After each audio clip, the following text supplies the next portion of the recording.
Hi, thanks for tuning in today. Today, I just want to share some off the cuff reasons why I think we need a new edition of the Textus Receptus. There have been some questions surrounding this new edition, and I really want to just give you the reasons why I think it might be beneficial for us to do this. Some of us have already started the process, but there's some initial work that has to be done on the front end before we can get some volunteers to help with some of the grunt work that's going to be involved with this. But I think we need an edition of the Greek New Testament which is in the public domain. That is, the scriptures, I think, should be available freely for all, and you shouldn't have to worry about copyright restrictions when you copy and paste something that comes from the Apostle Paul. So I don't want any copyright restrictions on this. So one of the ways to obtain that is we plan on using the edition, the Scrivener edition, which was printed in the late 1800s, which would be well into the public domain. It's also a very well-respected text, and a lot of people favor that text, so that would be a good starting point. But also we want this text to be usable for people who do not necessarily prefer the Textus Receptus. So we want there to be variants from the Textus Receptus to the majority text. There was something like this. It was in print previously, which was more of a majority text that was printed by Hodges Farstad, but good luck trying to get your hands on that at an affordable price. So we want something that's in the public domain, and those of us that are working on this, we don't want to seek any monetary gain from this. Wouldn't it be refreshing to have an edition of the Bible, of the Greek New Testament, that seeks no monetary gain for those that have worked on it? Now, I don't fault people who make their living from the gospel or from printing. I understand that. But I just think it's a beautiful thing, a wonderful thing to be able to work on a project like this and then just to kind of let it go. Just do it for the glory of God. No gain for us. We don't want to change one jot or tittle from the original Scrivener edition, so as not to upset people who would hold that that's the absolute infallible guide. We're not textual critics, but we are people who love the scriptures. That being said, we want an edition of the Textus Receptus that reflects what Scrivener's original edition displayed. So when I say Scrivener's original edition, that's really a misnomer. But the edition that usually goes by the name Scrivener's TR, it actually had an apparatus of sorts. So on the lower portion of the page, it would show the text that was followed, presumed to have been followed by the King James Version, and then the text that the variants that the revisers preferred. This was the original intent of the Scrivener edition. When the Trinitarian Bible Society prints the Scrivener edition without any sort of apparatus, that is, I'm not faulting them. Thank God that they do that. I'm glad for the work that they've done. So I'm not disparaging them at all, but this is to say that that was not Scrivener's original intent. It was printed with an apparatus. And so this is what we want to restore. I've noticed a lot of people have asked me about this edition and this nice leather edition, the Scrivener edition of the TR.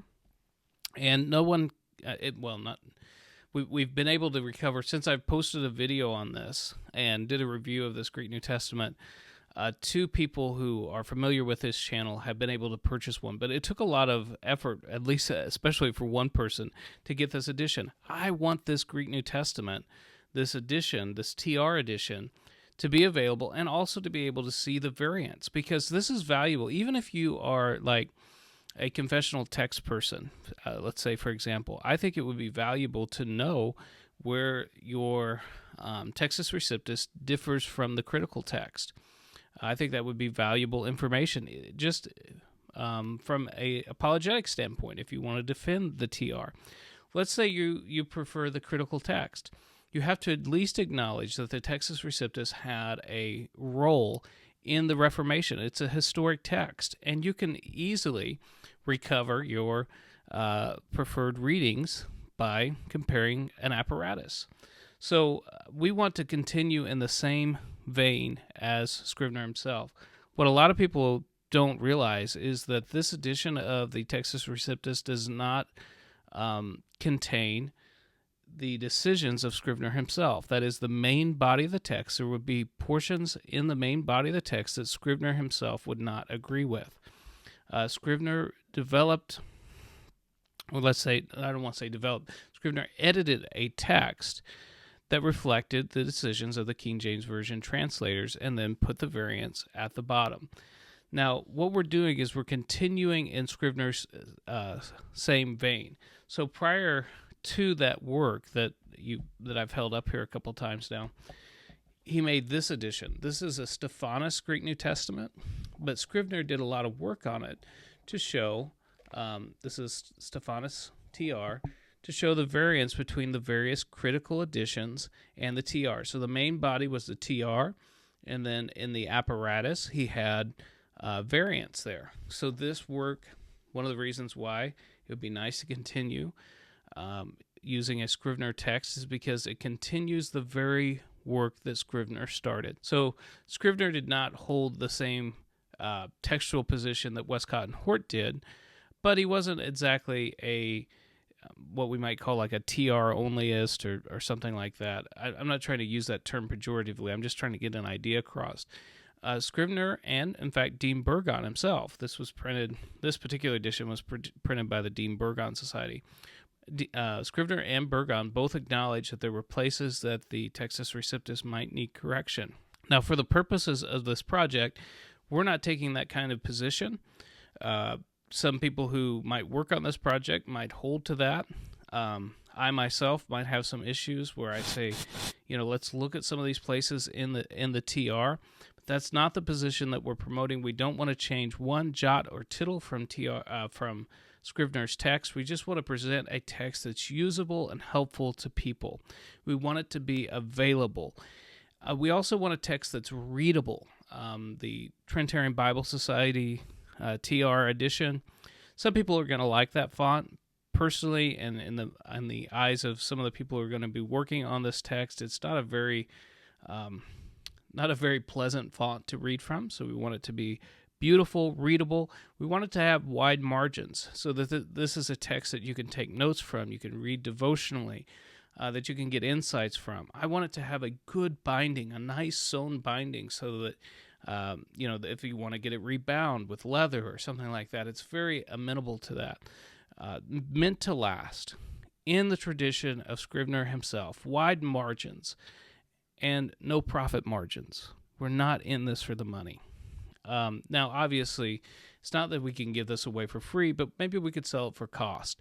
We've already been in contact with one publisher who thinks he can get the job done at a very reasonable price. So it might be very possible for us to present a text that is both beautiful, usable, and also affordable. And so to me, if we could achieve those aims, this would be a worthy endeavor. We are at some point going to need volunteers to help with the apparatus and putting some of this together. We're working through making sure we can get an edition of Scrivener's text, which is copyright free. Lots of things that we're working on. But I think that this would be a worthy and noble task, and I invite you to follow along with this project. And as we get more information, we get emails set up, you can follow along with this project and decide if this is something that you could get involved with. So anyways, that's the justification for this edition.